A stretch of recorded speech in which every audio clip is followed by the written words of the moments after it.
சாதா ப்ளவுஸில் சிம்பிளான ஒரு டிசைன். இது டிப்டாப் துணி.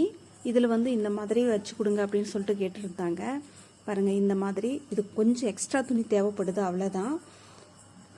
பாருங்கள், இந்த மாதிரி இந்த ஷேப்பில் நம்ம வெட்டி எடுத்துக்கின்னு அது ஃபினிஷிங்காக ஒரு தையல், ஒரு 1/4 இன்ச் அளவில் ஒரு தையல் நம்ம போட்டு விட்டுட்டு அதுக்கப்புறமா இந்த மாதிரி நம்ம தைச்சோம்னா அது கரெக்டாக வரும். ஒரே இதில் நம்ம வந்து 2 மடிப்பு கொடுத்து இந்த மாதிரி தைச்சோம்னா அது ஃபினிஷிங் கரெக்டாக வராது அப்படின்றது காரணத்துக்காக இந்த மாதிரி அடிச்சிட்ருக்கேன்.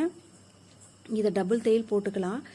அப்போ தான் கழுத்துக்கும் நம்ம டபுள் தையல் போடும்பொழுது இதுக்கும் டபுள் தையல் போடும்பொழுது ரொம்பவே அழகாக இருக்கும் பார்க்குறதுக்கு. போட்டாலும் உடம்பு மேலே அவ்வளோ ஒரு அழகாக இருக்கும்.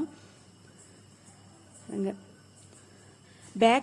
பேக் டாட் பிடிக்கும் பொழுது மட்டும் கொஞ்சம் அந்த தையல் வந்து கரெக்டாக வர மாதிரி பார்த்து பிடிங்க. தையல் வந்து மேலும் கீழும் வந்துருச்சா நல்லா இருக்காது. ஜாயின் பண்ணிட்டு இப்போ எடுத்து பார்த்தாலும் 2 தையலும் ஒரே மாதிரி ஒன்றா வரணும். அதுக்காக தான். பாருங்கள், பிடிச்சிருந்தால் லைக் பண்ணுங்கள், ஷேர் பண்ணுங்கள்.